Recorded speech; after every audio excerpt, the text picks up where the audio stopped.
episode 7 of the Palava Hut. I can't believe we're close to 10 episodes. Richlin, we're on 7. You know, when your parents, when you just turn 8, but they consider you 9. That's what's happening right now. No, you know what? When you're like 16, they say you're 10 because you're at the Asian market, or not the Chinese buffet. Oh yeah, when they keep bringing your age down. Say so. I'm 16, Mom. How you can pull that off? I can't. Man, when I was little, they would ask me, "Oh my gosh, your kids are so beautiful." Oh my gosh. I'm in 9th grade. And there would be Sheem and just back. Oh, you're mad? No, when they ask her. Like the random people that I would About see when her I would be around my siblings, kids. yeah. We at the Mall of America. My parents would leave me with my siblings for like 5 minutes. Oh my God, you and your kids look so beautiful. I'm like, I'm in 9th grade. Oh. I was just dressed and just keep walking. What you can do outside because you in 9th grade. So, with that being said, oh my God. That was a really deep laugh, Hawa. Well, anyway, I'm Hawa. And I'm Richlin. And I'm Melissa. Welcome back, guys. The Palava Hut. Oh, God. Oh my gosh, I can't believe we're on the 7th episode. I know. It feels good. We're here. We're still We've surviving. arrived. We've arrived is what I think. So anyways, recap about last week. Our topic was police brutality. I thought it was, interesting, and I learned a lot from you too, Yeah. So I thought it was a really good episode. How your brother feel about it? He is. I need to tell him to actually listen to it, because I don't know if he has a Facebook. Your He's brother, not the really police officer? Yeah. He's just You like, want to say his full name too? Yeah, I'll tell him to listen, give us feedback and see how he feels about our opinions. And in this all place, of that. law is law. You don't with the law, you against the law. Which one are you? Like, There's no in between. like his comments are black and white. His lady is having a. Yeah, I know. I'm gonna be an aunt again. Oh, okay. Wow, Okay, I your love police that officer girl. has a black And it's My a black family. Has With a his black wife or girlfriend. girlfriend having a Congrats, black baby. Wow. Who might one day be a black police. I'm just kidding. I salute you, young sir. Yeah, she has a butt in Congrats the to her. oven. That's awesome. I know. She's excited. So I'm excited for her. She's Me a really too. lovely woman. she is. Yeah. But yeah, what did you guys think about last week? For me, it was just a rough 2 weeks since the episode. I spoke out against the police, and got pulled over. I got pulled over the second I left the studio. You guys, You did. yes, we recorded the episode. Oh my I gosh, step yes. out and I get brutalized. I'm kidding. I shouldn't lie. She to the gotta police. take it. But I was, going home from the studio, and I got pulled over, and I got a nice little ticket. And the police officer wasn't like mean, or he was kind of really just kind of cold, but he wasn't mean or anything. He was just kinda- cold, but he wasn't just mean. like, "This is it. You got a ticket. Get it going." And so yeah, I have a ticket now, and I have to go to see a hearing officer, so it's not on my record for the next 5 years. Was it in Coon Rapids? It was in Champlin. Champlin Police has been getting me every year for the last 3 years. Really? Yeah, so they're consistent. They have this thing in Coon Rapids where it's like if you get pulled over and your record is clean, like you have to call like No, we're gonna clean my... Oh. I'm kidding. How what have you been doing the last 3 years? I was last year- like, I've been running the streets. Like, Palava Hut uncut. No, in 2015, I got a ticket. And so I went to the hearing officer, and I had to. And then if I didn't get a ticket for another year, They then would it was off my remove record. it. But I Yeah. didn't get a ticket for another year because it happened in April. So this April had passed. Oh my But now I'm back in the books. So they removed that though. They removed it. So, So technically, now I you're guess- back again. Yeah. Here we It's been a go. long Here we time. go I again. should've left Now you. you're telling me. Okay, Aaliyah. No, so I got a ticket. I should really not be a singer. Yo, did you guys see my Snapchats from the Kanye concert? No, Yes, I did. I was screaming. You don't hear our voice. No, I don't. I was yelling. You're Not even on on Snapchat. I got into cause I've been a big Kanye fan since 1996. I'm kidding. Okay, Hawa. What Kanye got me through something before Kanye, I never really been a fan for anyone. And he was the first Really? person I was really a fan of. Yeah, I really love Kanye. I've just been a big Kanye fan forever. So when like certain parts of the concert, because some of his new music I really don't like listen to besides like the popular songs, but all his old music I know it. So like anytime the old songs, anytime the old songs came on, I went nuts, and I'm like screaming in the snaps. And then when the new one come on, yes. Fade, I told you. What else I feel. I don't really know it either. But when power comes on, no one, man. Like all into it. That's how he was at the Beyonce concert. Oh yeah. With the old songs, I realized the new one come on, like the only one yelling and screaming. Jumping, I hate you. The new one come on, the only one in our session. You know when you everybody mumble else the quiet and they're just like. So the person I went with, I start singing Mary J. Blige. It's such a weird I can't be without No, the boy I went with, my friend. The individual that took me. He's like a child. Anyway, I went with a friend and he didn't know any of the old songs, but the boy was really into the new stuff, and I'm back there like, yeah, come on. So you guys were taking turns? Yeah. But it was a lot of fun. So that really helped with the ticket stuff. And then after that, like, I got the ticket on Tuesday when we recorded, and then a couple of days later, I went to this happy hour. It was like a grad student happy hour. Mm-hmm. You know how we talked about non-people? We didn't really talk about it, but we kind of touched on it. How, like, non-black people of color are sometimes racist towards black people. Yeah. Mm-hmm. And so my friend got her car towed, and this Asian lady, it was her store where she got it towed from. She was so rude to us. She was just like... I almost did like a really racist Asian accent, but I'm not gonna do that. I'm gonna steer clear. But like, she was just really rude to us and like kind of like shoot us away. Yeah. Are you serious? But you know something? Never mind. And it was because we were black, and then these white girls came, and it was these white girls, and they had one like Middle Eastern friend or something. I think she must have. I don't know what she was, but it was four of them. They're like, "Are you guys okay? That lady was so rude to you guys. Do you guys need a ride to your car? Oh my god, how could she be so rude?"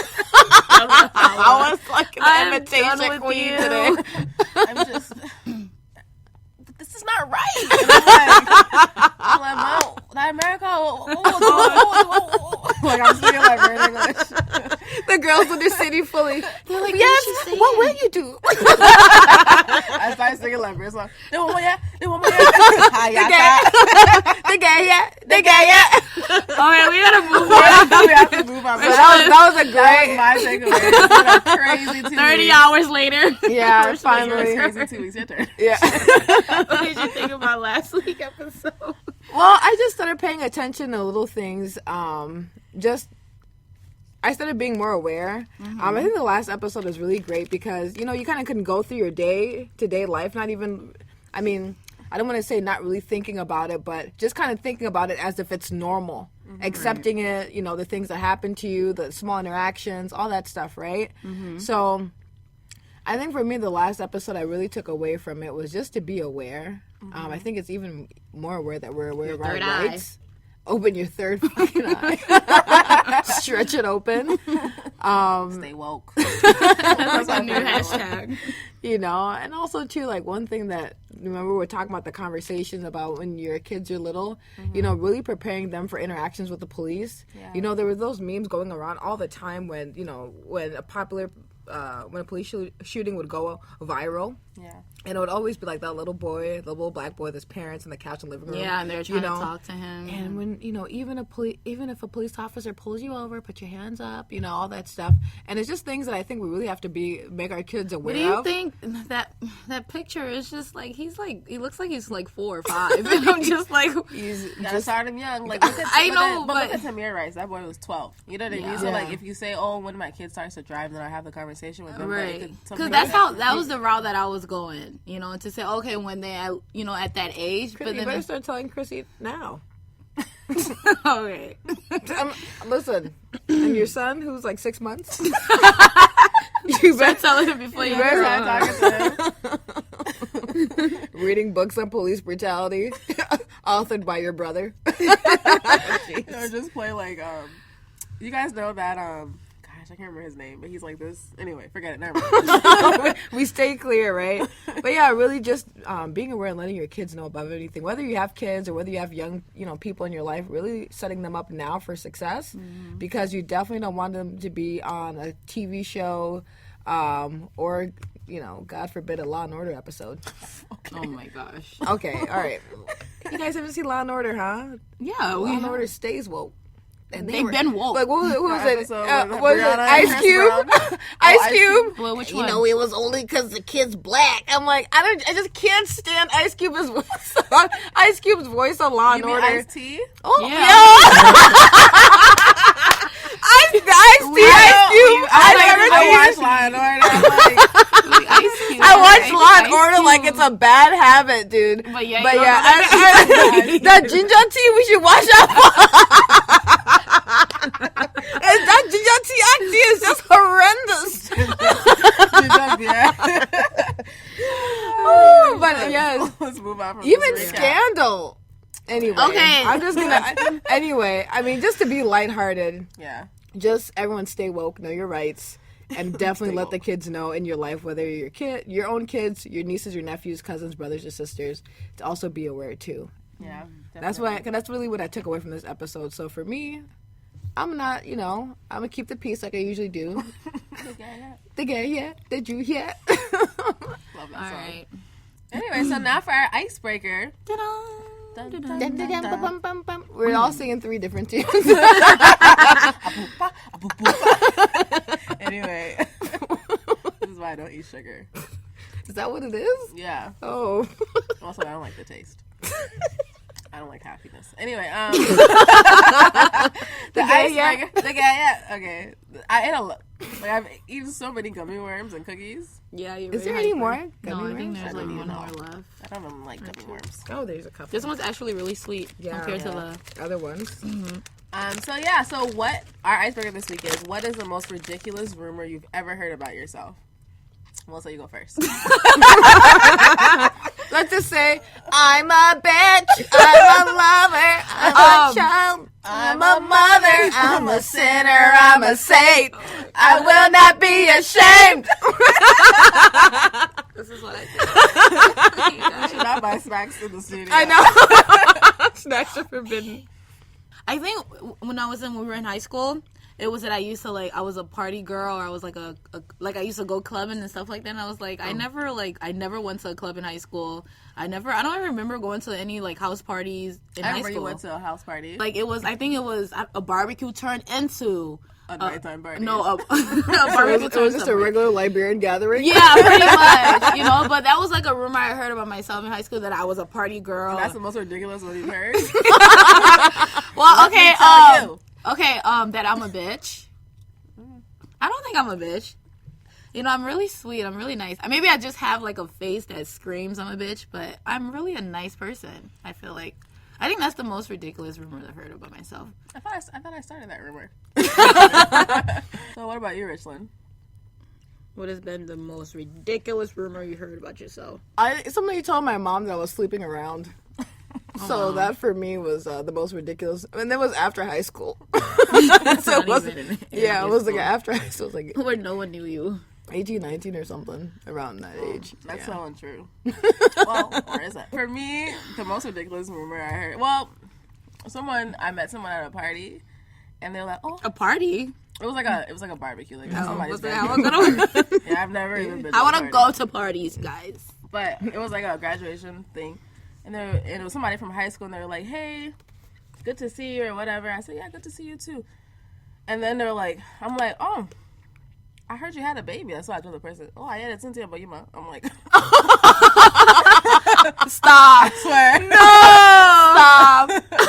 I was like, I don't know if it was just her reaction to what I said or if it was something true. And I never really followed up because I didn't really care because I knew it wasn't true. Oh my gosh. So it could have just been like a reflex where it's like, oh. I spread that rumor. It was me and you together. It's me and Richlin. So yeah, that's the most ridiculous thing I've heard about myself. Also, I always hear that I'm kind of condescending. I heard you're kind of wishy-washy. You're wishy-washy. What's it, what's up? The gay, I heard you're kind of wishy-washy and you just, you're really condescending. That's what I heard about you. Judgmental. Oh, yeah, and judgment. Oh, my gosh, Hawa. But those things are facts. Yeah. You guys, they're being sarcastic. Please don't listen to them. The audience are like, I think we should turn this off. They're like, okay, on to the next. Anyway, that was our icebreaker. Thank you guys for being Well, so honest. they think I'm a bitch, and Richlin sleeps around, and Hawa is condescending and pregnant. Okay, moving on. And judgmental. And judgment. And wishy-washy. What's All right. All right, so On to our Black Girl Magic. Woo!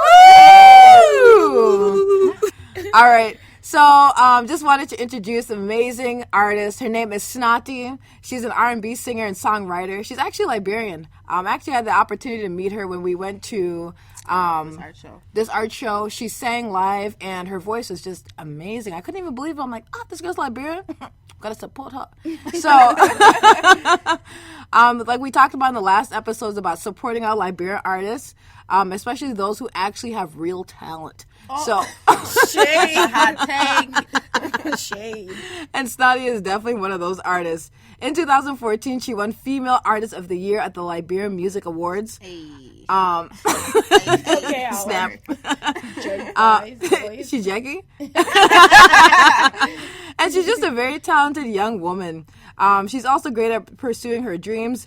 Back in, you know how people have to choose between going to school and college? Yeah. She actually decided to pursue both, which is, I actually commend her for, Yeah. you know? Mm-hmm. How come I just sing up? Like, get some education for us, too. Okay? And she's been a really great example, I think, for our Liberian women and men alike. A lot of times we have to sacrifice one or the other. Yeah. But I think she's a great representation to know, hey, if you want to pursue, music, there's also no shame in getting your degree as well, Yeah. It's just going to help you in the long run, believe it or not. And she's been doing her music thing for some time. She obtained her, after she obtained her bachelor's degree, she actually has right now a single out. Yeah, it came out on Tuesday. Well, when we're recording, but when you guys are listening. Yeah, it came out on October 18th. She has this new single out. It's called Love. So please go ahead and check it out. We'll post it on our social media pages, Twitter, Facebook, Tumblr, Instagram, all that. Yeah. And just let me tell you guys, this song is poppin'. Yeah, it's really good. Poppin'. Yeah, it's good. Chris Brown. I mean, it's catchy. It has a great beat. And her voice is just wonderful. So please check it out. Send her love and just listen and buy the song and support our Liberian women achieving their dreams, especially ones who've gone to college too. They get that. They get that. They get that. We should change the Black Girl Magic segment into They get ya. They get ya. Did you ya? Exclamation. Melissa's always trying to act like she ain't with it. Get all that tea from Melissa. No, but one more thing about Snotty, she's a family friend. So her older sister and my mom went to high school together actually. Oh, and so you know famous people? Jen not telling us. She Jackie. So she's a family friend, and she's just a really outside of being a great artist, she's just a really awesome, kind person, just super lovely, a lovely human being. Yeah, and there's very few of us out here. when we went to that event, when we went to that event, I didn't really know what to expect, but she just came off real genuine, real just kind. She didn't overexert herself. Yeah, my niece Snotty, I got a new CD come out. Get my CD. She wasn't aggressive. She wasn't over the top, which was really nice. She doesn't have an ego to go because she's really talented. I would have an ego. Good. Yeah, I mean, What did you say? and beautiful. We have 7 episodes. I have an ego now. But Every time we go out, how it gets stopped. Out and about. Oh gosh. No, but check out Snotty's single, buy it. I think it's really important to support our artists. Yeah. We can give you a little $10 so Beyonce. Give it to Snotty too. $10. $10, $200. Oh, sorry. All right. Before we jump into our topic this week, I do want to talk to you guys about those Liberian memes or whatever they are on Facebook. Those videos. All those videos with the voiceover. Yeah. Oh my god. It's mostly author, those, the cartoons that we watched back in the Who day. show Liberian people this app?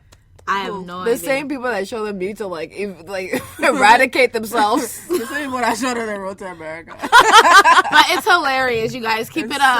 So funny. They're Keep hilarious. it up. I am dying. You know, I think they're really funny, but I do have like a slight criticism. Why? Because They're so explicit? vulgar. Like, I think you can be funny without saying like, like, I think Genitals. I don't have to be mentioned. Or the word bitch, slut, whore. Like Or doesn't. I don't think butthole. they. Yeah. I don't think They haven't I said hate those. that. Yeah.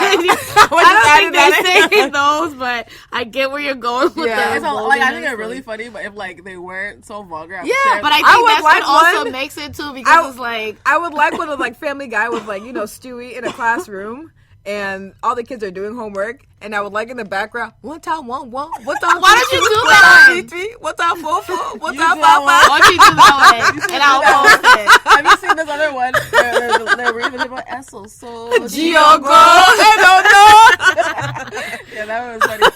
So, like I like them all, but I think like they could just tone it down. Yeah, a notch. no, like 17 notches. But I- Everything I think goes it's- hard. I think it's fine. Like I like it the way it It's is. really but if funny. I could, I appreciate the ones that are funny without being vulgar. So I think like that's the punchline to say like something Well, I'll very keep sending it to you vulgar. guys because every morning is on my. Yeah, please send those, 'cause those things are good things to wake Yeah, up keep to. it coming, guys. Especially when the sadness is overwhelming. Oh my goodness, my God. Read a book. You got a diary. I know, writing it, Mom. You Self-love. love yourself, love your wealth. Leading into today's topic. Oh, the listeners are like, what are these women speaking coherent? So this is. I said, the people are like, oh my goodness, like, can we stop talking today? Like Oh, all my these goodness. snacks, Yeah. I brought is just. Thank you for the snacks, Mom. Anyway, so this week, Oh, well, brings you know, you tears. guys, we've been saying love yourself, love your your wealth for like 16 episodes. Yeah. That's kind of our catchphrase at this point. So we wanted to talk about like the self and what encompasses self-love, self-care, self-talk, self-esteem, everything about the self. We really want to have a conversation around that. And this is a really important topic to talk about, especially, you know, as Black women, as African women who are Black, of, you know, just self-esteem and self-worth and self-love, those kind of topics sometimes are overlooked or they're not talked about or we don't really address them in our communities and within ourselves. So Yeah. just wanted to have a little conversation around that. So what do you ladies think about, like, let's start at self-esteem. What do you guys think about self-esteem? And, you know, what do you feel? Okay, what has been your journey in your self-esteem? I guess that's where I should start. Oh, jeez. deep. Now we're getting deep. Dark. I definitely say self-esteem journey started off very, very low. Very. Why you Like, say that? it went like if you could get lower than the dark seas. Okay. No, I would say that because just, you know, growing up, kind of learning to love myself, love my face, love just wealth. me, love myself, love my wealth and my face. I didn't see it. I didn't, like, the woman I was looking at in the mirror, I never really saw my face. I just saw the person. Like, I saw my personality. And that's what I focused on. And I thought, well, I'm not really that cute. And I didn't really think I was cute at all. So I didn't even put myself in that category. Wow. So what I did was I just focused on building my personality. I'm like, well, if I can make people laugh, if I can make myself, like, my essence, my being important to people, I mean, when people come in my presence, make them leave with something more. I think that's remember more. you of. Yeah, I think that's more important than my beauty. You know, being in this group, it's like Melissa's always like. The Oh really, my gosh. She, Let's she was talk the about Beyonce, you. She was the Beyonce, so it was just hard. Michelle. It wasn't even Not Michelle. Michelle. Oh, with a Latoya. Latoya was bomb, but like I was the person in the back, like sweeping their floors, like as they were performing. Even Michelle's beautiful. Yeah, They're all of them beautiful. are. they're all beautiful, you know. But it's, you know, seeing myself and having that self-esteem about my face wasn't there, but I had self-esteem about my personality. I knew that my personality outshined almost anybody's. And not in a bad way, but I knew that if it is the truth. if I came around, I knew that I was going to be adding a lot of value, and I knew people were going to be laughing and having a good time. So that's what really built my self-esteem up. So even to this day, I love my face now. And honestly, it's kind of the same thing where I don't look at my face. I really judge myself on my personality. That's still the same thing, like at the core. And I feel like that's what makes me even more beautiful is like you know, I'm trustworthy, I'm kind, I'm sweet, you know, I'm just a good person, you know, and those things I feel like it's what matters to the core. Because at the end of the day, when I'm older, my face will disappear, but the very essence I feel like disappear, like ginger, you know, my face won't really matter because they'll get older and wrinkled and all that, and all that'll be left of me is just, you know, what's inside of me, you know. And so that's what I feel like really matters. And also too, one thing that helped me was really my faith. You know, at a young age. At a young age, my grandma me and my grandma would read the Bible and pray together, and that's really what got me through a lot of, you know, tough times of building like my self-esteem, was believing that God had better for me, and you know that like life was just gonna get better. You know, that this the life that I had, whatever age I was at, that there was something else for me, that God had a bigger, better plan and a purpose for me that I had to live into. So I couldn't quit and I couldn't give up. And that's really what built my self-esteem, was Richlin, you have a purpose, a design. You know, you may be going through this tough time, but it's only for a moment, it's only for a season, and it's for a reason, you know? So those kind of things, like reading the Bible, praying, you know, being around people who love me like you and Melissa, really started to build my self-esteem. And now I just feel like it's a combination of everything, you know, faith, love, family, friends, you know, and also like things that make me feel happy, taking time out of my day to, you know, go read a book, go run, go exercise, sweat a little bit, you know, and just get involved in different things that I didn't think I would get involved in. But slowly but surely, like those things started to build my self-love. You know, like Mr. Emmanuel Matati said, you know, you gotta love yourself and love your wealth. He never said that. He said that. No, he said that. He said that off the record. When? Shut up. But I want to thank you for shining light on it, Mr. Matati. You said love yourself, love yourself. See, I'm a trendsetter. That's true, definitely. For me, I would have to say, I'm very, like, I have a low self-esteem about my body, you know, especially after having kids. You know, you look great. Things... You know, don't perform the way they used to. Okay, I don't know about you, Richlin. That's not where I was going. But when I look at pictures, especially like I feel like I'm like, you know, heavier now than I was back then. So it's like looking at pictures and it's just like, I will change your mind. you know, and I'm just like, oh my gosh, you know, my body. Or when I look at other, like, I don't want to compare myself to celebrities because they have money. You know, they can snap back in like a day. You know, get surgery up in a day, right? So when whose body do you like? As a celebrity? Kim? No, Kardashian? Definitely not. Miss Aunt Booty? No, there's actually you guys know Ace Hood, the rapper? No one knows Ace Hood, Ma. But his girlfriend is beautiful, and she's natural. Like she's curvy, and I'll show you her pictures. Trust me. Okay, Ace Hood, the rapper. Who's She's a regular girl. You know, she's a regular girl. She's regular degular. Yeah, she's just a regular schmeggler. And her body is just everything. Like she doesn't have kids. I don't know if she have kids or not, but she married Ace Hood. She probably do. No, they're just dating. But her body is just, it's, I'll show you guys after. I don't want to show it right now.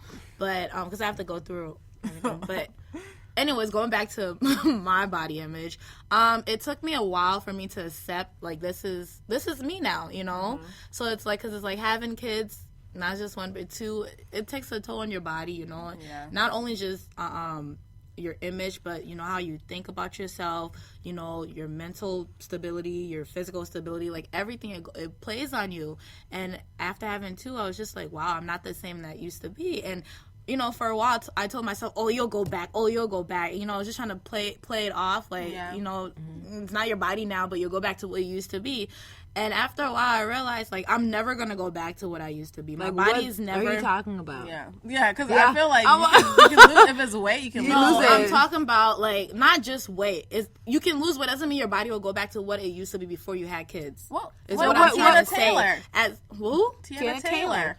That girl, she's a robot. What about Beyonce? No, What about Rihanna? Her body is still. Rihanna didn't have a vagina.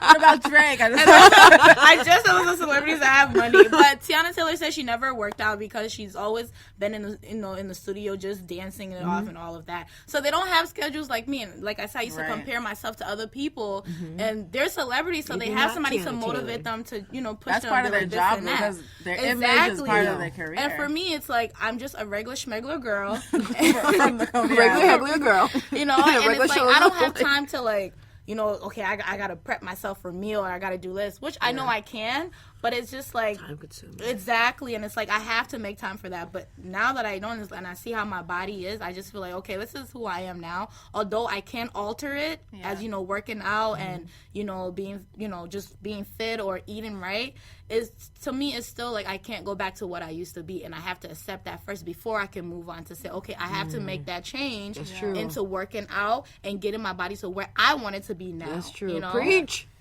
So that's something I still struggle with. Going back to your question, I don't know if that even. I think it's definitely. Going back to your question, that's something. I have a low self-esteem about is my body, and sometimes the things. Not to say I used to wear like revealing things, but like when I see dresses that are really cute, I'm like, oh wow, that's really cute. I should, and I'm like, I don't know how it's gonna look. I start to second guess myself. I start having all these negativity in my head, like maybe it won't look right on you, or your butt might show too much. Hey, you mine now, right? Like all of that. Not the way Richlin said. But, it's like, is it okay for a mom to wear that? Like, all those things start to play on my mind, and then I just gotta like push it away. Like, you know what? If you like it, go ahead and get it. If you feel like it's right for your body, wear it. But don't just do it because you feel like, oh, you gotta show. Like, where they have. When mothers deliver, it's like they snap back in 2 weeks or a day. That's not impossible. And it's like, exactly, and it's like, also I just understand how, some mothers are like, okay, they take a picture. I'll give you an example. Drea, I don't know if you guys know her from Basketball Wives LA. She was pregnant the whole time with her boyfriends, her previous boyfriend. Who? Drea. She's from she's from Basketball Wives LA, and she was pregnant the whole time. She had a baby and everything, and she posted a picture of the snapback is real. And after that, it's like a lot of celebrities, they start posting all the snap after they have their baby. The snapback is real, and it's like, how do you just have a baby a week ago and your stomach is like flat, like you never had a baby? But those women were already really, really tiny, right? Exactly. So it's like. It goes back to me not comparing myself to people or others. It's like I have to do it for me and to make myself happy. I can't do it to make other people happy, and that's something that I'm still working on. That's not to like leave the question, but I think like we all struggle with that comparison. It's hard to not to compare yourself to like even your friend, but like if you start going to the celebrity level, you might just you might just have to end it all. Honestly, sometimes I have to stop following certain people. Like local people or like celebrities, okay. Because their bodies and their weight is unrealistic. Amazing. Like and so and sometimes too, I'm just like even seeing that sometimes for me it can be discouraging. So instead of seeing it all the time, I'm just like, let me just unfollow this person for a bit. That's all I do, just unfollow. It's not too hard. Well, are there any things you do that are not necessarily healthy to promote your self-love? Where do I start? I think having like always in a story plot in my head, I'm always in the like losing situation. I'm like, I see myself losing, So that's one thing I actually like really struggle with, like seeing myself being the victor in a situation. You don't see yourself being the victor? Yeah, like I don't. So it's like always like this revolving story that's going on in my head. Oh wow, her body looks great. Yeah. Nice hood. Everything is. What? Sorry for cutting you off. Oh my gosh, like that's discouraging. Do you see what I mean? Like, and it's not fake. It's not. You can tell it's real. Like just to kind of interject, there's this Liberian blogger. Her name's Janelle B. Stewart, and she had a baby. She was pretty big and uncomfortable with her body, and she went on this fitness journey, and she's documented it over Instagram, and it's really amazing to see somebody like put in work. Like her body right now isn't like the ideal bottle, I don't know, what is it, Coke bottle shade, but she's like healthy, and you can see her progression, and it's really great to see like a black woman, but then a realistic woman going through that journey. So like if you guys want to check her out, but I definitely will. Go ahead. Anyway, sorry for interrupting you. Well, I never in my head I never seem to win, and so that's one thing I've actually. Like, let's say, Well, this kind of goes back really far. I've been kind of filled with some negative thoughts for a while. Okay. I mean, I'm trying to figure out how honest I can be, but just in my life growing up, I've never seen myself being the victor in a situation. So when a lot of times in my mentality, I always have to fight that thinking, but that's something I have to fight through constantly, because in my head, I'm always like, there's always that voice that's always saying, you're not even like you're not good enough, but it's like even goes down worse, Yeah. And so like that's one of the reasons why I started praying and started meditating, because I couldn't stand that. It was taking too much time outside of myself, where even when it came to things that helped to that promoted my mental health, like I knew I needed to do this to help me out, even that voice would continue to go on like, what do you mean? You hurt this person, you did this, you don't deserve this, So it's like that negative talk in your head. Yeah, constantly, and having to recognize it and then having to actually deal with it head on, So that's something I have to deal with on a day-to-day basis, And so like those are kind of like the behaviors that aren't necessarily Healthy. they aren't healthy, but I can't say that I feel like it makes me a stronger person, just because I've had to go, because I have to deal with that. It's not like, oh, I don't want to have to deal with it, but when you're in your own relaxation, your own time, like, and you're just thinking about things that are happening, for me, those are the thoughts that come up, I always, if somebody hurt me and I hurt them, I always think about, well, why would you do that? And I'm always really hard on myself, just really hard. Like, you should have never done that. That was not your place to do that. That was not your place. My voice is like, well, oh my, like from Nuclear Town, like just old, You should never do that. You want another bad luck that'll follow you because of, like, literally. But literally that's the voice that's there. And like, really the only time it disappears is really when I'm in my word, in my faith, in prayer. When I'm not, it's like really, really hard to deal with, so those are like, that's the bad habit. And then I also have a way of like, if I feel some type of way, letting it show. Yeah. And that's one thing I really have to like take care of myself more, because if I'm really sad, like I won't want to do anything. I won't want to dress myself. I want to, So that's one thing I have to really overcome, is like making sure that my feelings don't showcase show up on your body. Yeah, like a little frown, a little like sweatpants. When you're sad, it's like you just like came from Nimba County, like you just like, hey. Sorry, your hometown. No, but definitely. Yeah, I think sometimes we gotta all have that issue, just kind of not even wanting to be presentable, because it's just like, you're trying to cope. Yeah. What about you, Hawa? For me, like, look at the wrist. Sorry. Okay.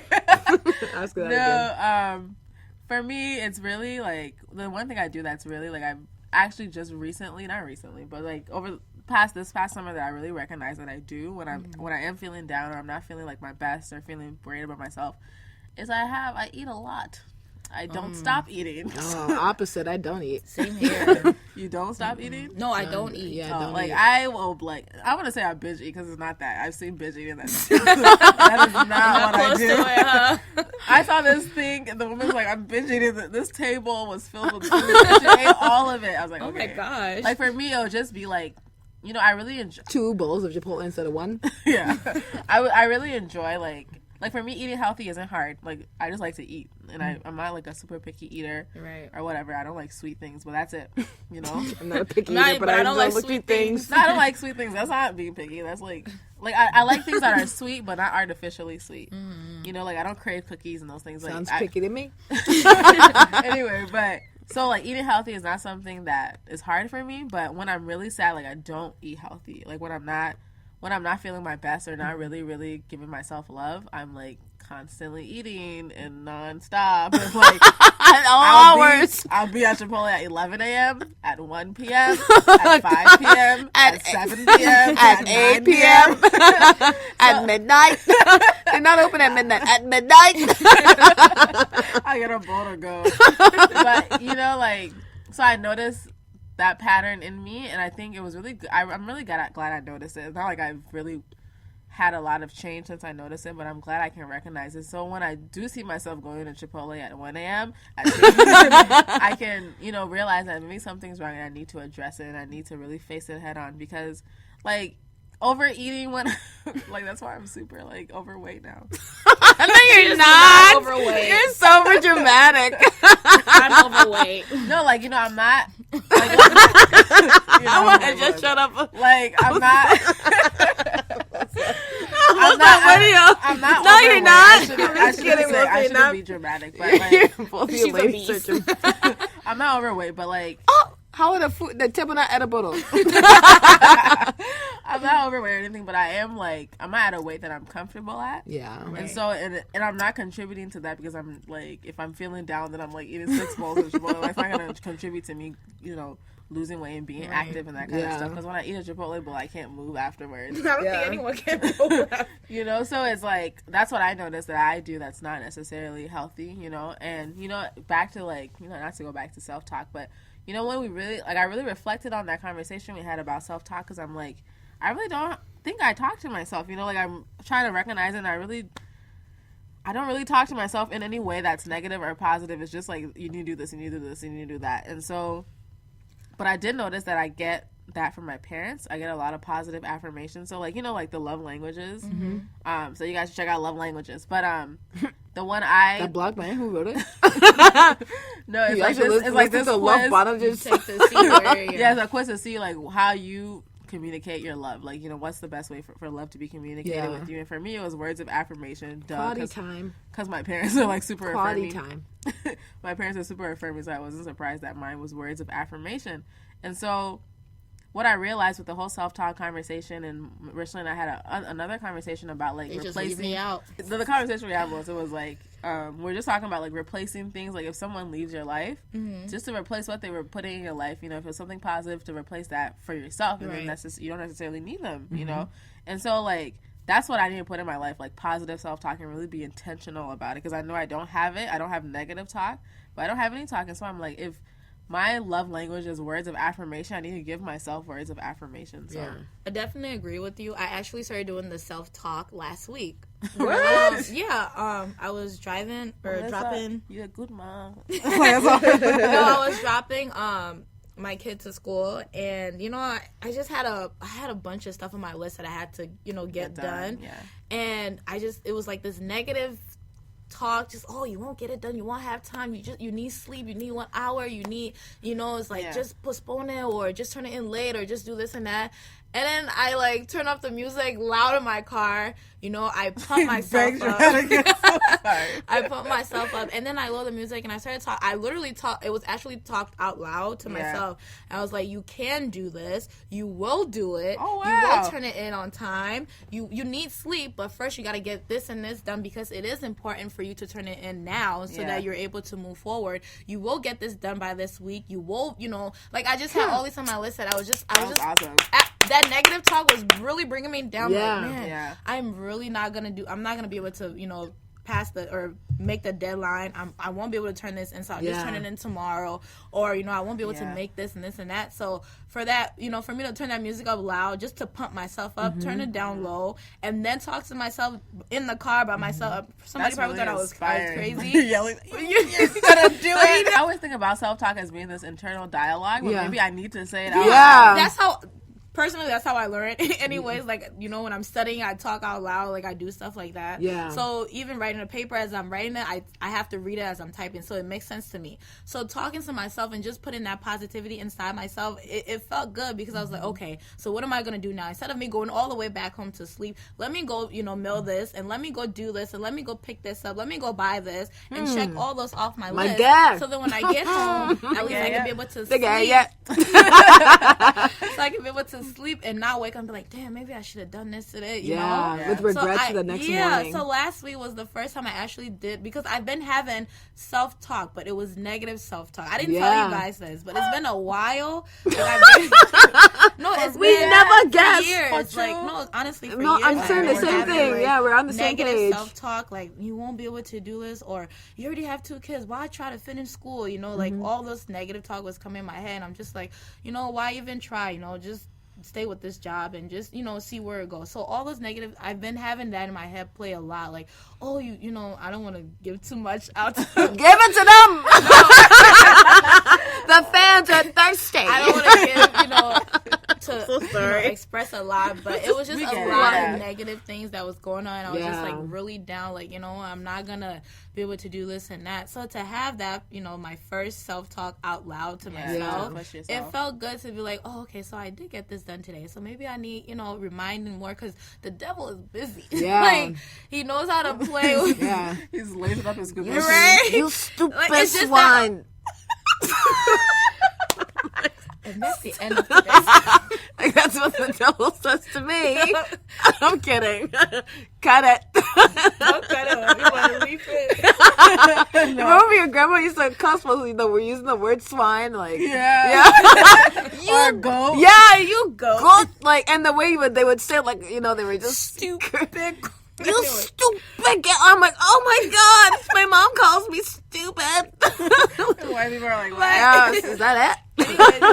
So much. To what Hawa said, that was like my first, positive talk to myself, and it felt good to, because it's like sometimes I'm just like, I just need someone to push me, and it's like you can push yourself, Yeah. It helps when you have someone to like just give you that, little push, but sometimes you just even talking to yourself is that push that you need. Yeah. So, and in our community too, people are really like critical of others. Definitely. Yeah. And so that thing, like, sometimes it's not even yourself, it's just other people's opinions coming up in your head, especially about like weight. Yeah. This weekend, I just noticed like people comment on people's weight all the time unnecessarily. It's not like, it doesn't feel like malicious when it doesn't feel like random people when they do it. It doesn't feel malicious, but it just kind of is like, why are you even commenting? Especially on like young children. I'm sorry, what? as far as like what age? At a young How age? you gotta be it specific. was so like, you guys, child. I was so like uncomfortable when it happened, but it was like this little girl, she was like she was 8, and they were like, oh my god, Fato.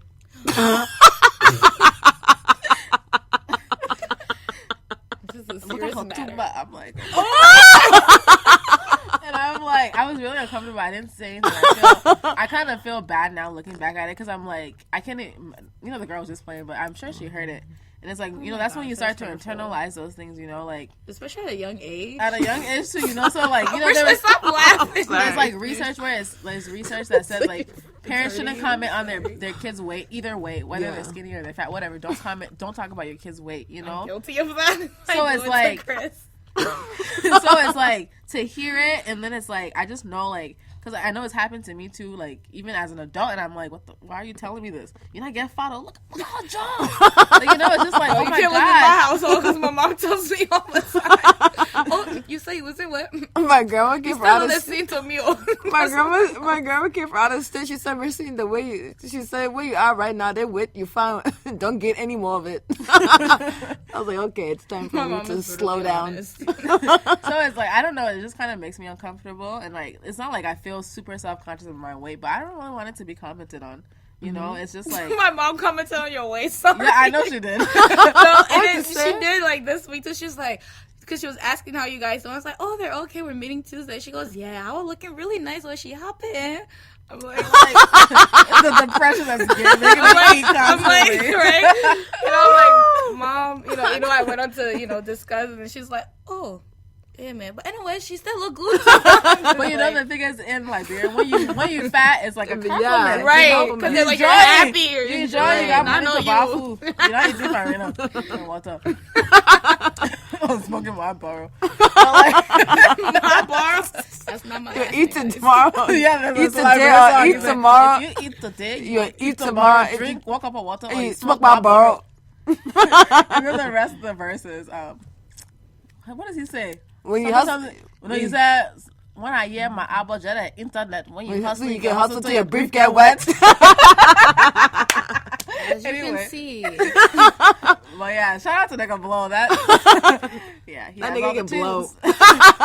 No, but yeah, it's like maybe that's like a cultural difference or something. But like for me, really, I don't not that I hate my weight being commented on. It doesn't really bother me. I think it bothers me more when I hear it's happened to children. Yeah, especially that little girl. I really regret not saying something to her. Maybe just even if I didn't say it in front of all the hey, adults. you're beautiful. I mean, she was a very beautiful girl. You know, they weren't commenting on her and say, "Oh, she's obese." It wasn't negative, but it's just like the fact that they were even talking about a child in that way kind of made me uncomfortable. Yeah, that's sad because little kids, they remember things. They internalize stuff, and then you have those things, and you go into high school thinking you're fat and you're ugly, and it's just all like of that negativity is not needed. I mean, honestly, if you really, I mean, I forget what it is. Like for every for every 10 compliments you receive, one negative compliment can cancel all those out. So if that's stick with you, so if literally that's what you have to deal with on a day-to-day basis, like just I was talking about those negative talks, like you were talking about the same thing, and the same thing with you. We all express it different ways. One thing I'm coming to realize, like even in this conversation, is that I'm not alone. But sometimes, like, when you're having those conversations, it's not, like, pleasant to talk about with the people that you love and care about the most, because you don't want to, like, bore them with all this negative talk and conversation. Because, honestly, sometimes you don't want to be that person that's, like, the Miss Negativity coming in the room. Nancy. Everything I'm just suffering, But it's, like, sometimes it's refreshing to be able to know that your friends are dealing with the same thing, too, and that it's not as bad as you think it is. Like I was saying, until I started journaling. Journaling's awesome. Yeah, until you really start writing those things down, you don't realize the words that are really taking hold of you and, like, just stifling your growth. Because in your own head, like, you're not your best. You're not, like, in your head, there's more negative comments than there are sitting down pleasant positive ones. Willing to raise their hand and jump on. I like what you said about talking out loud, though, because I usually talk about it in my head, but some like, when you'll see my face, like, if I'm really talking to myself, like, my face will start to change, even on my, like, speed walks and my runs. I'll just start smiling out of nowhere. And people, if somebody's close to me, I'll forget, I'll tune them out, and before I know it, I'm smiling in someone's face. Yeah. Hey, girl. I'm like, this is not what I meant. But I'm going to start doing that, like talking out loud and really saying it instead of just having it beat in my head, actually using the words that are out of my mouth, Girl, it helped me because I was... You were on the edge. I was on the edge. On the verge. I was ready to jump. You're on the verge. Remember that, teacher? Oh, yeah. Sorry, man. I'm sorry. No, but oh my gosh, I remember what I wanted to say about what you were talking about, like finding other people who are like who can help you through that, that time or whatever you're going through. It's really easy to bond in misery. I understand what it's easy to bond in misery, but it's also, I don't think that's necessarily healthy. It's good to have people who have that balance, who can say, we are going through something and we go, kind of resonate with each other, but like, what are we doing to get out of it? Let's not bond here. Let's not sit here and just cry. Suffering too? Yeah, suffering too. Mine have a suffering party. Have a GB summit. You're not pursuing school, me neither. Okay, but I agree with you on that. To have someone, and that's when you guys, we talk about friendships all the time. Yeah. We should have an episode about friendship. We really should. That's where you guys come in. Especially for me, it's like you guys know I don't really open up to people. So to have you two in my corner and just be able to just let everything out, it's just like a weight lifted off your shoulder, You feel much better to be like, okay, now I'm getting good feedback, because sometimes all I see is just the negative, and you forget, all the positive things that's going on or all the positive things that you've done, and you just keep focusing on the negative, and then to have you guys to come and be like, well, what do you need help? Where are you stuck with now? To have you guys try to break each negativity down and try to find a positive solution or a solution in general, it feels good to have that, because some people are like, Mom, it's okay, I'm going through the same thing, but we'll make it, it's like, well, that's not what I wanted, Oh my God, there was this, I don't even know if I should share this, but on Facebook, there was this meme, and it was these two black men, and this black man had just applied for a job, and the man said, I applied for the job, I don't know if I'm going to get it, you know, hey, and then like his friend said, you know, bro, it's totally understandable. Just pray to God, you know, and if you don't get the job, maybe God didn't want you to get it. And then there's this other picture of these two white men where this guy goes, you know, I can't, you know, I've been applying everywhere and I just haven't gotten a call back. And then this friend goes, let me introduce you to Jim. Jim, you know, I'm really close friends with him. I'll get you an interview. Don't worry about it, bro. That's exactly what. And like those are the kind of friends that you either can have around where they just kind of tell you, help you find solutions, or they summit of the first surface. Just you know? pray, and hopefully will God through. will, you know, but God gives you the power to intervene, right? which people forget. Oh my goodness, that's so true. I have one final question. How do you maintain a sense of self when you're in a relationship? We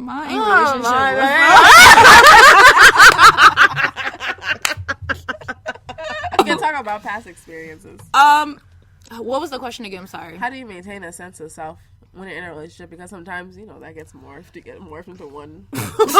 You and that person are one entity. I think I've been going first a lot. Someone else take the stage. I would definitely say maintaining a sense of self is really finding out what you're passionate in, you know, and then pursuing that, because you're like the person that you got with more than likely got with you because they realized like they really found something in you that was special, you know, and you were probably living in your truth at that time. And sometimes when you're in a relationship, They saw you and they said, let me break that. Let me break it. Let me ruin her. There's something, you know. When, like, We always go back to the buddies, like, step into the room and it said, when you see your ex having a good time, you have to step back into her life and destroy it. Oh my God! I'm good. I'm just like, I'll find it. It's so funny. There's another one, so I don't remember it, but I'll find it and show it to you guys. Continue talking. Oh, that's too funny. Oh shoot, that's funny. No, but just like keeping like remembering what was making you happy before. Sometimes that gets like tangled up in the relationship. Yeah. But if you're the kind of person who likes to read and you stop reading, you know, like that's gonna break you sooner or later, because that was what gave you happiness. Yeah. You know, so like making sure that you know, do the things that make you passionate. You know, if you like writing, if whatever it is that you're pursuing, continue to pursue that. Yeah. You know, also make sure that you're taking time off for yourself. Can I interrupt? Yeah. I said, what do you do? Oh, Yeah. they do. Not what other, right. Oh, Well, then she gave me advice. I'm a self-help column. You know, what do I do to maintain? If you don't, you can be honest about that. Oh, well, let me see here. Who wants to go? Okay, I'll go. For me, it's difficult. I think it's a difficult thing because, you know, it comes back to that, you know, putting yourself before someone else, and it kind of feels selfish. You're in a partnership with someone, and then I need time for myself. But it's really important. And so for me, it's something that I haven't perfected, and I don't know if I shouldn't say I don't know if I will ever, but I think I should be able to. But like, it's not something I've perfected. But I think, you know, in the future, what I would do is just really, like, take time out for myself. You know, in a lot of relationships, people take time out to spend time together.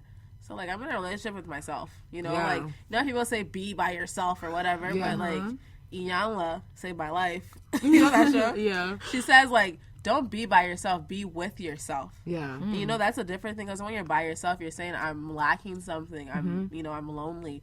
But if you're with yourself, you're in company with yourself. So it's like, in the past, I don't know how to do that. Like, I just, you know, I always feel like I'm being selfish, or I'm not putting that person or the relationship first. But I think in the future, what I would do if I did get into a relationship, or got married or whatever, I would really try to take time out for me, because I think, like, you kind of lose your sense of self. Mm-hmm. You know, you stop doing things that you liked, and I know I did that. I stopped doing things that I liked, or taking time out for myself and spending a lot of alone time, you know, because you fill up all the free time you have trying to be with that person. And, you know, so in the future, what I would do is, you know, really take my alone time seriously and really prioritize that, and not feel like I'm being selfish. Oh, that's good. I have to agree with Hawa on that. Like, past relationship, I didn't really I didn't really have time to just worry about me or have just a me time, because I was so focused on the relationship itself and on being in that relationship that I didn't really take time out of that relationship to worry about myself or to learn to know who Melissa is before giving that person my all. So I think moving on from there on, it's just like, it's something that I have to learn to just be like, what was the quote you just said by Young Love Saved My Life? Is don't be by yourself, be with yourself. Exactly. I have to learn to be with myself before I can give somebody myself. So it's something that... Oh, okay. Not physically. But, mentally, it's like you have to learn to be with yourself, to learn about yourself, who you are as a person, what you can give that person, before you can go into a relationship and expect that person to give you something. Yeah. So I think my past relationship... No ass. She had no ass. Sorry. What she said. So she had no ass. It's just, in a way, it's like I learned a lot about myself, and I rather, continue to grow with myself in order to make myself a better person for someone else. Yeah. So I totally agree. Not to jump in before you, because I know you're going to be long. I'm not going to be long. No, like, I think, when you were talking, really, like, sparked something in me. I'm, like, crying. I'm like, shut it down. No, like, I think really developing a sense of self is probably the first step. Right. Yeah. Like, who are you? Right. Outside of, like, anything what else. are your dislikes before that person make you dislike those things? What? I hate useless like weird men. I'm kidding. Drops mic. And walks away like Drake. We lose half our listeners. You start listening. You start useless. But that's true. Like, useless body. Useless eating. Like, just going down the list. But on that topic, useless body. Useless useless podcast. Useless self-esteem. Then she said she went up taking minutes. She useless. She useless. What we coming to? The boy. So, I would definitely say getting closer to God. That'd be the one thing. I feel like getting closer to God will eternally make me feel closer to myself. Yeah. And, that's one thing I really struggled with.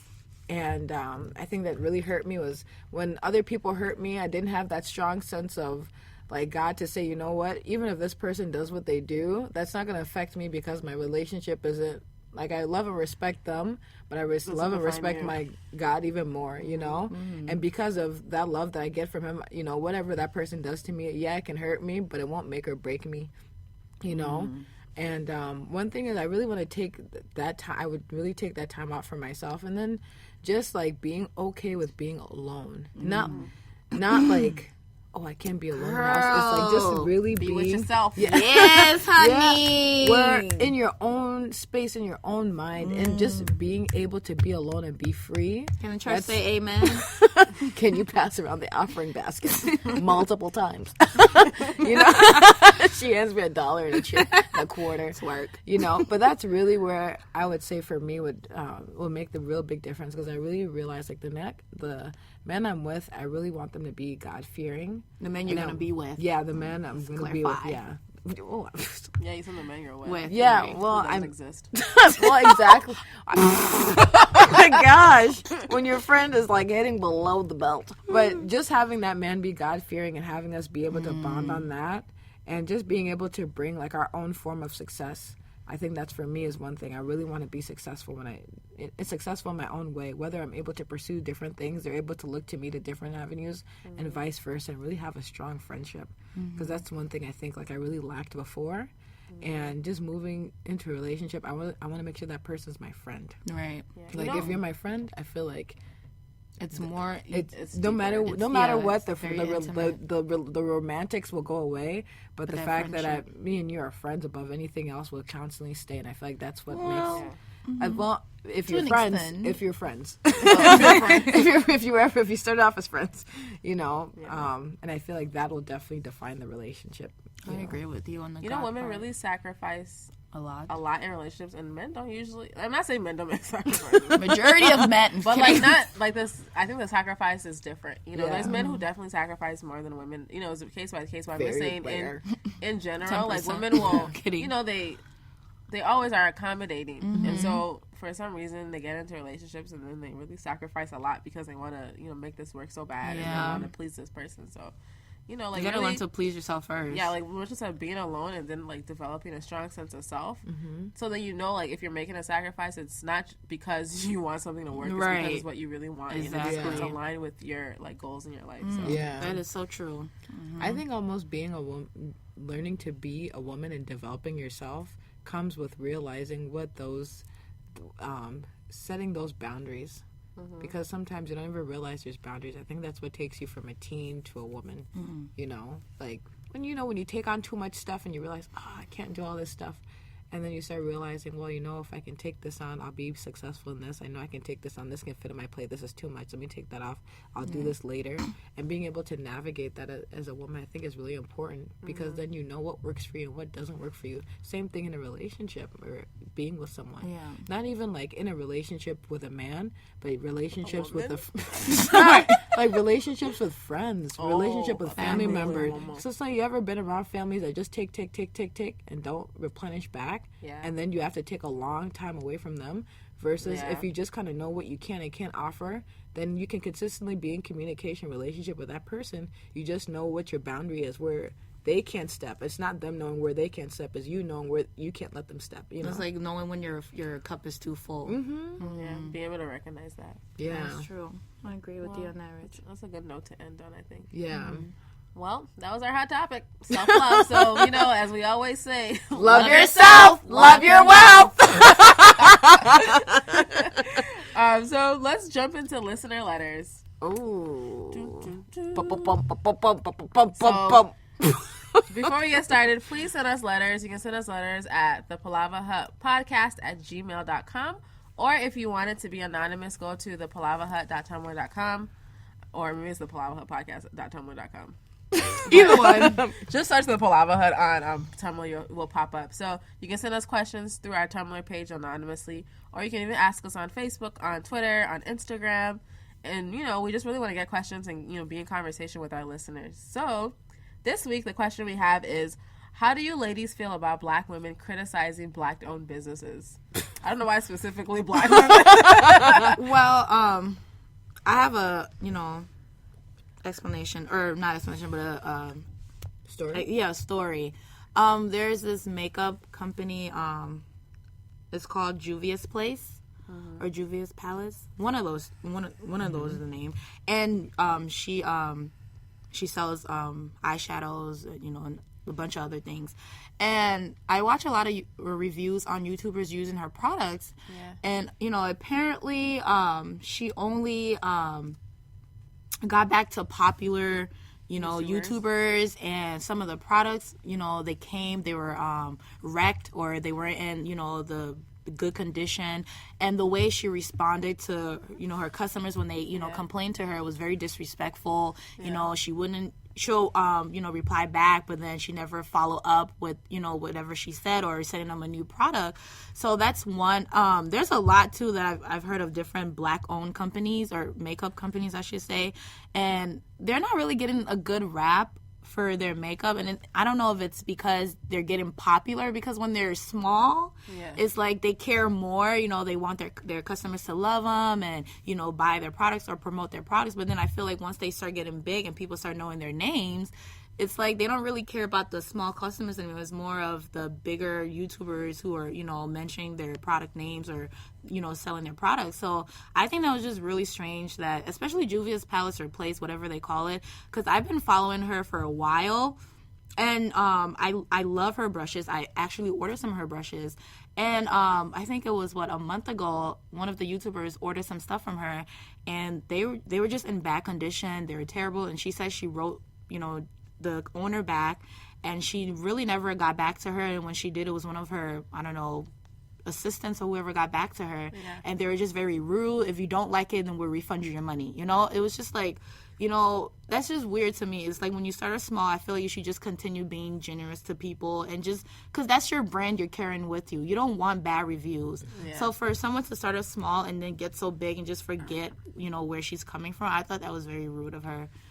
So what do you think about, like, in general, about criticizing Black-owned businesses? Do you think maybe I should rephrase the question. Do you think people are more harsh on Black businesses, or is it like, it depends on if the Black business, is it like, are they organized? You know, like, is it? I don't know how they would criticize it. Is it like they're not? It depends on where they're coming from with the question, because I don't know. Criticism? Yeah, like is it the product they're selling you don't like, or is it just the service? Like, what is it exactly that they're criticizing? Or right back in next week. No, I when I read the question, I just kind of thought about like how people. For me, it was more about like how people will criticize the price from Black businesses. They'll be like, "Oh, well, I would patronize, but it's too expensive. Can I get a discount? Can I, you know, like why should I go here when I can get it cheaper somewhere else?" You're not really understanding like we need to support our community. But you know, honestly, for me, I've ordered from Black businesses and I've had good experiences. You know, sometimes the price is a little bit of a deterrent. You know, kind of thinking like, really. Man, yeah, kind of thinking like my sister bought this skirt off Etsy and it was very beautiful. It was an African skirt from this Black lady and it was very expensive. But, you know, it was really well made. It was nice and everything. So it's like, okay, if I'm looking for a skirt again, do I really want to go back there? Should I just go to H&M and maybe have some mock tribal? 1995. You know, so it's like really, it's not a criticism that it's expensive. She has to make her money. Like, make her money. But it's like, you know, at what point do we you know, do for ourselves or do we support our people? I don't know. So I guess the listener would have to rewrite the question and really clarify what they mean. But because I've ordered from, or sorry. Well, I would definitely say one of the things that I've noticed, I was talking to a girlfriend of mine. No, not a girlfriend, just a person. So you have other girlfriends? No, and you know they were talking about, well, you know, I asked them where they got their outfit, and they said Walmart, girl. This was $7. This whole thing. Oh God! Sorry, that's me being condescending and judgmental. It's coming out again. Tame it. Love yourself. Love others. Love others. So, and I said, oh, okay. Well, I'm trying to shop more. I'm trying to shop at more. Black owned. Black-owned businesses. And she's like, girl, when those Black-owned businesses start selling stuff for $7, the whole outfit, I'm a beater. So, instantly I thought to myself, like, I get it. This woman has, like, kids and a whole bunch of things to pay for. So maybe paying $40 for, a sweater isn't probably in her budget. Right. But at the same time, the girl looked at the other day, she's like, I just bought these boots. They were $200 and I need to get another pair. So I just feel like it depends on the business. It depends on the business. It depends on the person. But here's my thing. I think you should at least support Black-owned businesses by buying something. Maybe if it's like once, it may not be in your budget every month, but maybe once every other month. Yeah. Because if you're gonna go buy, at least support Black people. I think that's really important. And I think the criticism sometimes that it's too expensive. Well, you have to start somewhere. you know, like you have to think about: is it like a large owned Black business, or is it like a small mom and pop shop where they have to, take care of certain bills and certain things that you don't see because they have to run everything. And so that one article of clothing that you're buying, you don't know how that money is being funneled and handled. Right, that's to support the business. Being made in Singapore by 2-year-olds. Exactly. I was just gonna say in Beijing. I agree with you on that, Richlin. I'm trying to find. I'm more on like the makeup side. Oh, really? I had no idea of Black-owned businesses, and I usually Google or I watch YouTubers that talk more about, especially with everything that's going on in the media and all that with Black people and all that stuff. So they've been promoting more Black-owned businesses. Yeah. For YouTubers who we just own a Black business. Why is hot? And Palava Hut t-shirts coming soon. And I ordered from this. We're not kidding. Oh yeah, definitely. Yeah. From this Black-owned business. It's owned by a lady, and I don't know her name or I forgot it, but it's lipstick lined and it's called Ordained Beauty Cosmetics. And her lipsticks are I'm a lipstick junkie. Like I love to just buy different ones and just experience or see how it is. And they were cheap. They're like I think four and change, $4 and change. And I ordered 4, and she sent me it came with a card, to tell me. Wow. First of all, she wrote me back and was like, "Thank you, Melissa, for ordering, for my business. I really appreciate it. I hope you love your, your products that's on this way." And then she sent me a card that, you know, said the same, well, not the same thing, but just, you know, similar. yeah, just thank you, all of that stuff. And then she actually adding an extra lipstick. Oh, nice. You know, so it's like, to me, I feel like that's a way to get people, not to say all of her, I don't know, maybe she does it for all of her, you know, customers, but for her to do it for me, it's like, I thought, oh wow, I didn't, you know, because usually they would just other product would just in your sample or thank you, you know. So for her to just thank you, Mom. go the extra mile to do that, and then her lipsticks, it's, you know, it's cheap. Thank you, Mom. No, but that makes a lot of sense. They're, you know, they're affordable and I love them, you know. So for her to do that, I just felt like, wow, that's, you know, she didn't have to do that. You know, you already got your money, Mom. You gotta do anything else.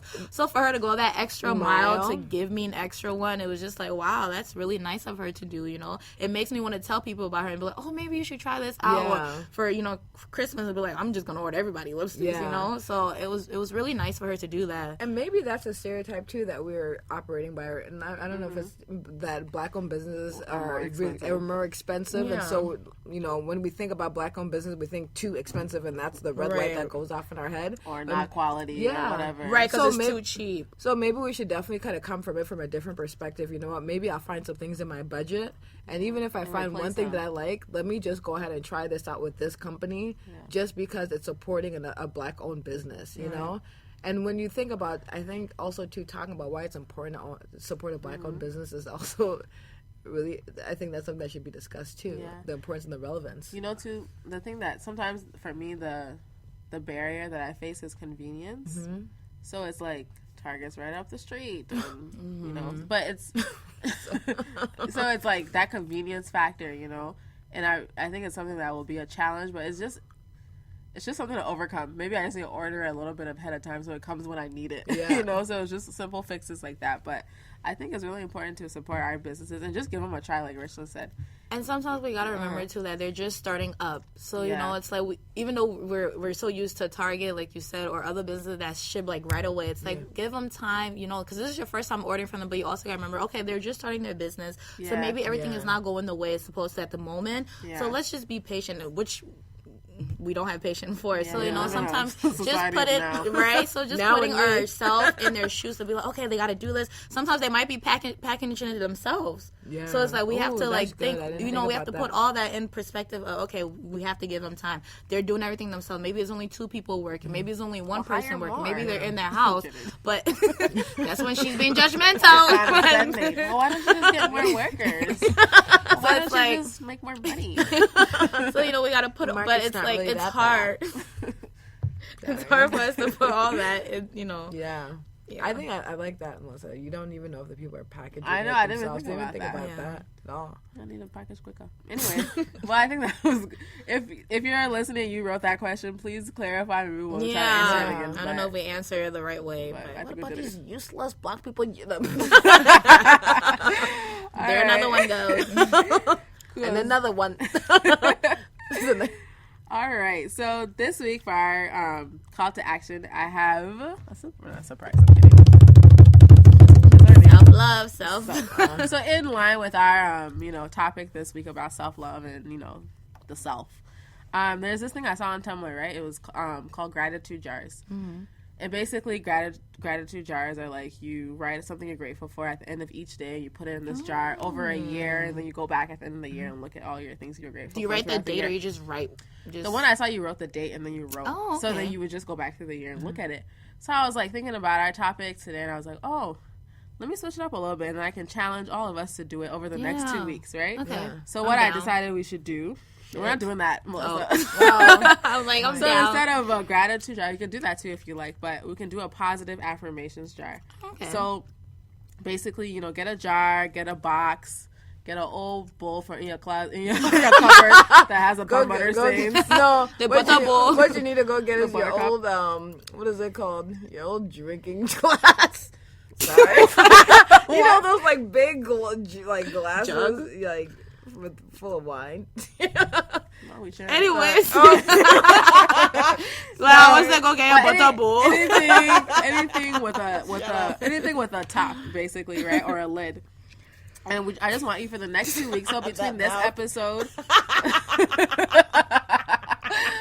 Shut up, Richlin. Sorry. Between this episode and our next episode, so over the next 2 weeks, so myself, Richlin, Melissa, and then all our listeners to get a box or a jar, something with a lid, and write down a positive affirmation about yourself at the end of the day. So, write down the date if you want to. You don't have to. Just say, today I was, fearless. Today I felt beautiful. Today, whatever positive affirmation you felt about yourself at the end of the day, put it in your jar, put it in your buttercup, put it in your wine bottle. Specifically for Richlin. And then at the end of the 2 weeks, come back to your buttercup and fucking Buttercup. come back to A your pop-up girl. come back to your Buttercup.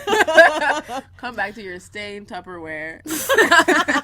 And read the affirmations. Just 2 weeks is not a long time, but just kind of see how what positive thing you said about yourself that day, on that date, and just and then begin to when you read those kind of positive things, is a boost, and it's written by you, so it's it's coming from you, and then we could kind of develop that self-talk, those positive affirmations, and then begin to internalize it, and it becomes real. So challenge all our listeners, challenge each other. I am down for that challenge. So we'll check back in 2 weeks and see how that goes.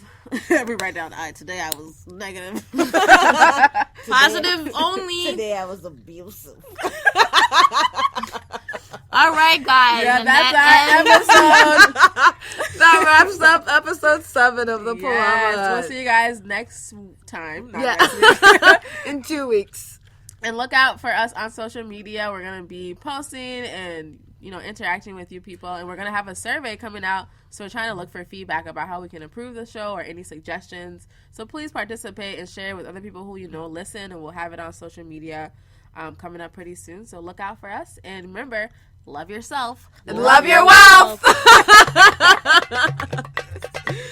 Oh my gosh.